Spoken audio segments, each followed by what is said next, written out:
Hi guys, welcome back to a new episode where I'll be showing you how to do drum replacements, basically drum triggering. So I currently did a video which is going viral currently, and I got some comments, some good comments, some bad comments, and some people said the video was fake, meaning I was faking it because I used a microphone which is a normal dynamic microphone, and I used my finger to create impulse on that microphone, and I sent that impulse to my trigger software, and I was able to trigger that impulse and convert it into a kick drum sound.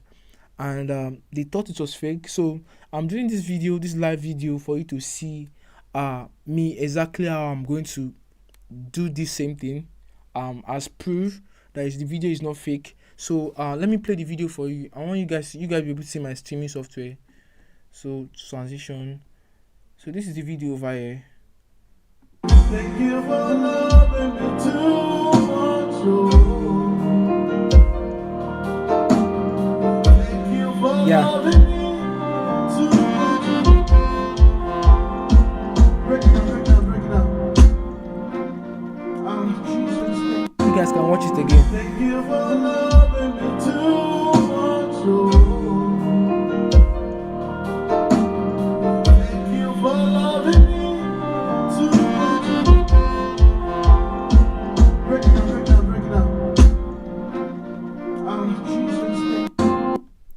So if you check the comments, I got a lot of comments, and some people actually saying the video was fake.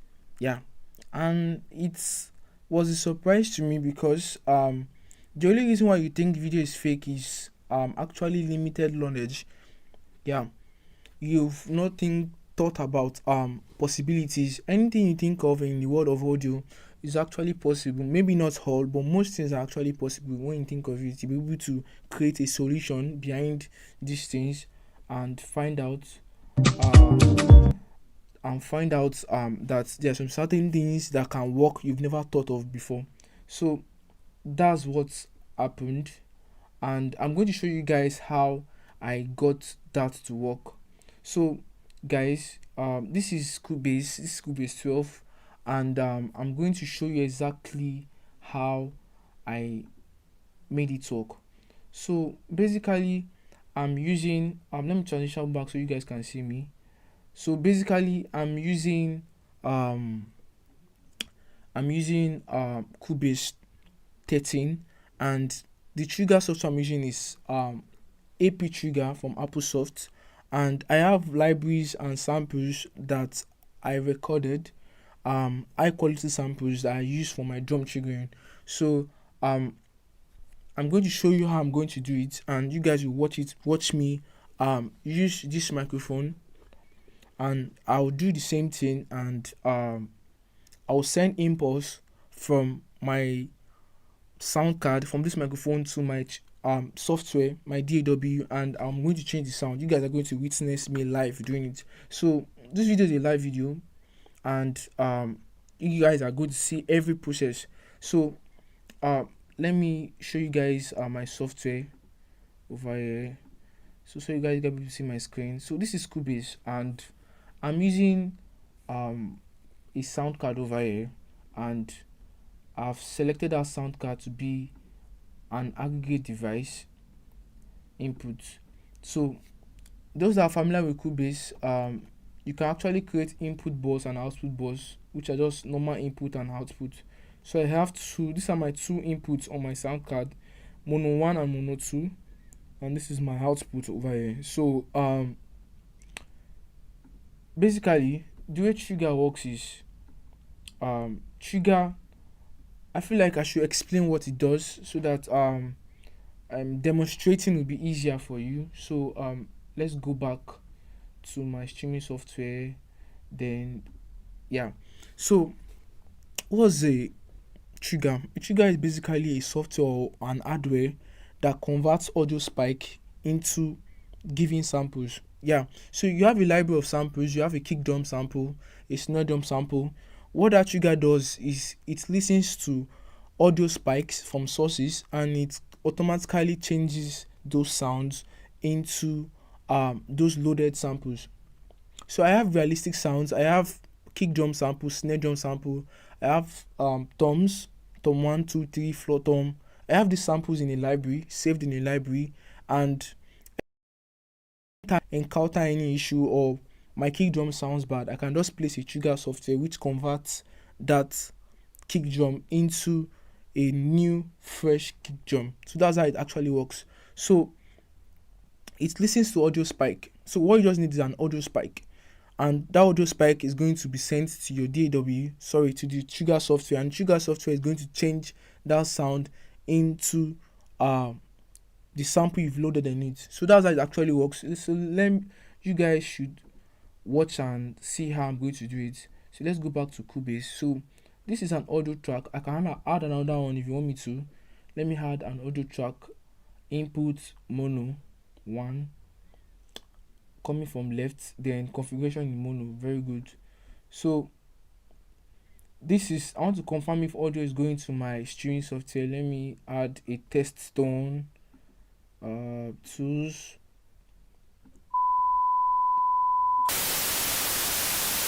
So let me confirm. Yeah, it is, audio is going into my streaming software. So this is my track. So let me just name this track kick. So what I can do is you can hear me now, you can see my voice is entering into the software. So this my voice is dynamic, it has some high sides and some low sides. So if I go to edit and I place that trigger plugin, trigger I'm using is Aptrigger from Apulsoft. This is it over here. So what it does is you can see the transients and the resonance of my voice. Everything I'm saying is entering into the trigger plugin. So this is like a gate and a window which shows you the level of audio coming in. So what you can do is, it has a gate, a window. If you look over here, you can see this white region. So anything that crosses this black region and enters into this white region will be triggered. That's how it works. So if I make my snap my finger like this, you can see that spike. So it means that spike is entering into that line, and as it's entering into that line, I can actually load a sample, and that sample, when I load it, it will automatically change the snap of my finger to a kick drum sample, to whichever sample I create. So if I come over here and I press load, then I load the kick drum sample. So watch me snap my fingers. Hold on.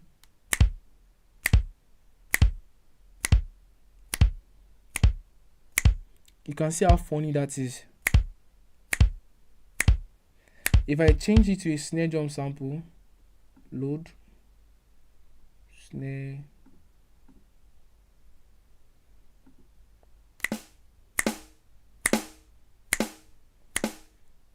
this is just me snapping my fingers.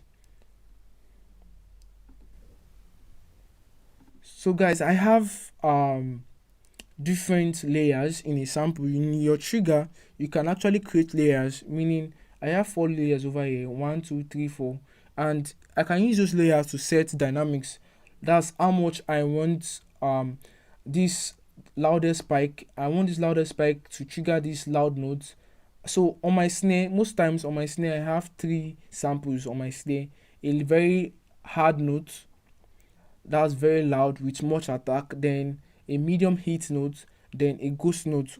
So that way I can make my snare so dynamic. So if I activate this trigger plugin back and I snap my finger, you hear the snare sound. Once it gets into this region, you hear the hardest hits. Then this one is like a medium hit, then these guys are ghost notes over here. So let's try that. Sorry, I need to activate it over here. Switch on.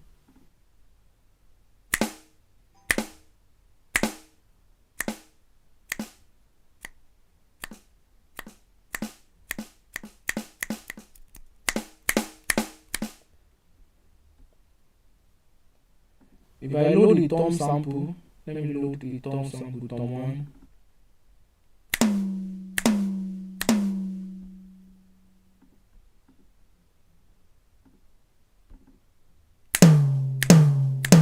That's tom 2. Then I have floor tom.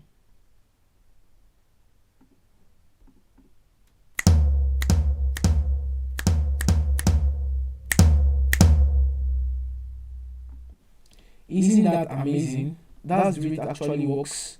You just need an audio spike. Sorry guys, I need to switch off my monitor. Yeah, so that my voice will not sound double. So you need an audio spike to get into that trigger, and the trigger automatically triggers a sample you've loaded into it. That's the way it works. It's as simple as that. So you don't see things like this and call it fake. It's just mixing. It's not cheat. Most of the times your snare drum can get broken and you need to use a trigger, or maybe your thumbs are having cymbal bleed and you just need to place a trigger on it, and yes, bye bye to cymbal bleed. You have a clean sounding thumb. So what I do is I have a very realistic drum sound, and it took me years to get that realistic drum sound, because my samples are made up of 3 layers, mostly 2 or 3 layers, in order to look for dynamics. I'm looking for dynamics. I want my drums not to sound like an electric drum. I want it to sound like a natural drum. So I've spent years building this library. If you want this library, I can actually send it to you just for a little price. And if you want to install the software, I have engineers I can link you up with, and they will help you install it. For those that are runners in this game, you can actually try and install it yourself. The name is Aptrigger Apulsoft. It's free. You can try and get it, but it's tricky to install. But once you get it done, you've gotten it done. So the last thing you need to know, one more thing you need to know about is your buffer size. So what's buffer size? Buffer size is basically processing speed, processing power. So you want to make sure that you're running on a very low buffer size. Why? So a high buffer size means you're telling your laptop to take time to process audio, because in anything digital audio there is latency. Yes, you have samples moving from one samples are being processed. So latencies, there's going to be latency introduced into the audio signal. So if you're running on a high buffer size, you're able to do more load. Your laptop will be able to do more processing, but to take its time to process, that means the latency is going to be higher. So but if you drop your buffer size to something like 64 or 32, which is very very low, the latency will be very very minute, and also it will process very fast, but it can't do much load, it can't do much work like having a buffer size, but it will process very very fast. So that's different between high buffer size and low buffer size. So you have to know the balance. So basically you can't notice anything that is 10 milliseconds. Anything below 10 milliseconds, you can't notice that latency, except you're the one that's actually making that trigger or playing a piano that is being delayed. You can't notice it just by looking at somebody playing. You can't notice that delay. So any latency above 10 milliseconds is unacceptable in live sound. So you want to make sure you're dropping your buffer size to a very very low amount, to where your audio is going into the laptop and coming out very very fast, because you're trying to trigger live. You want the sound to be changed live. So you want to make sure it's moving very fast. You don't want your drummer to play your snare and the snare will appear milliseconds later in time, causing this kind of lag and snare. So you want it to be very fast. So I'm going to show you how to drop your buffer size. Very simple. Every DAW has it. Even your Wave Super Rack also has it. So if you come over here, let me show you my screen. If you come over to Cubase and you go over to your studio setup, you always see on your audio systems, when you go to the driver you're using, you can see I'm having an input latency of 16 milliseconds, right? And output latency of 14 milliseconds. That's very very high, and I can't use this for live sound. So I have to be sure that my buffer size is very low. So currently I'm running on 512, which is standard. So if I drop it down to something like 128, watch the milliseconds over here, latency over here, input and output latency over here. So 64, and I press close, it drops down to 5 milliseconds, which is acceptable for live sound. Very, very acceptable. So you can use this kind of latency to do your trigger. So if I go back to my trigger software and I press that snare, let me switch it on, and you can hear the thumb sound, floor thumb sound.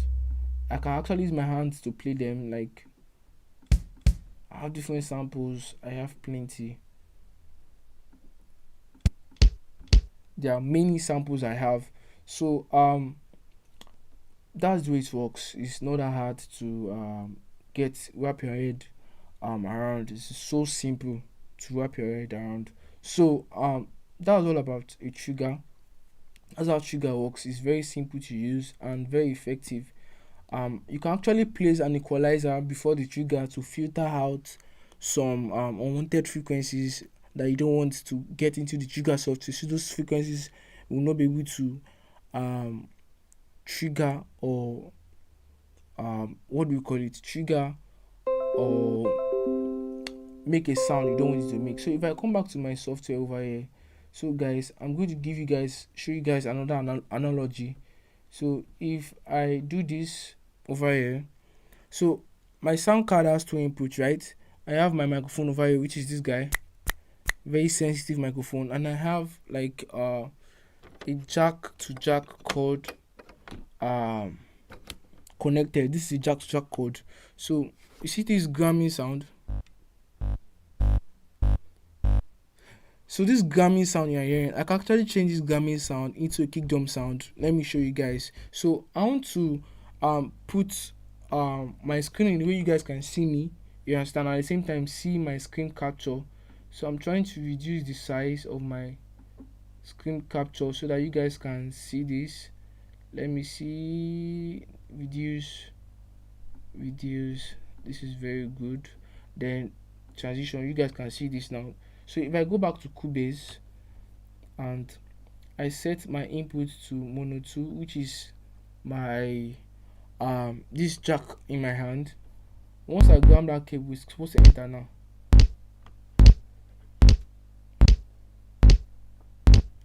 As simple as that. I can use this guy to play any sample. If I play a snare,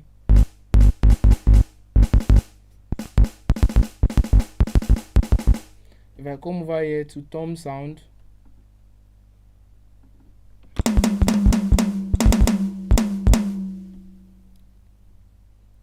I have floor thumb too. I have a floor thumb here. Floor thumb. But the reason why it's not clean is because you're actually hearing this gramming sound mixing with what's coming from the trigger software, because this guy is also going directly to my OBS, which I'm using to stream. That's why you're hearing that, you're still hearing that gramming sound. But basically, just passing through the software, you can't really hear it, it's gone. So that's how to use the trigger. And then you can also blend. You can blend your raw sound with your original over here. You can see this guy. You can actually blend your original sound with your raw sound together to make sure you get that ideal sound you're looking for. So it's not that hard. So guys, that's all about drum replacement. That's very simple, very effective. If you're using a mixer like a Midas M32, you know you're going to use your USB send to send your DAW, place the trigger on a channel, then send that channel back to your board through your USB returns. So the audio is coming from the kick drum channel to the USB going to your laptop. Your laptop is changing the sound into a kick drum sound, then coming back to the board. And yes, everyone is happy, everyone is hearing a sweet and consistent kick. So that's what the professionals, this is what they use. They do trigger their drums. That's why their drum sounds very amazing. Some things are natural. Me personally, I don't trigger my snare. My kick is always triggered, my kick and my tones, but my snare and overheads are always natural because I want dynamics. I want it to sound natural. So, but I trigger my kick because of consistency, volume consistency, and um, not just volume consistency, and also texture consistency. The harder you hit, the more mid and high you hear from your kick drum. So I want it to sound the same, but just in different levels. That's why I use what do you call it? That's why I use my snare is natural, and I'm always using a trigger on my kick drum. I want consistency and I want cleanup. So guys, thank you guys for watching this video. If you really found this video helpful, share, like, comment, and if you have any opinion, write it down in the comment section. I'm always in my comment section. Share this video, like, um it helps video go and reach more people. And hopefully, if you are looking for any educative video, um my educative videos are always on my live channel. They're always on my live channels, so you can check them out. When you go to my page, go to my live videos. That's where you see educative videos like this to watch. So thank you guys for watching. Have a great day.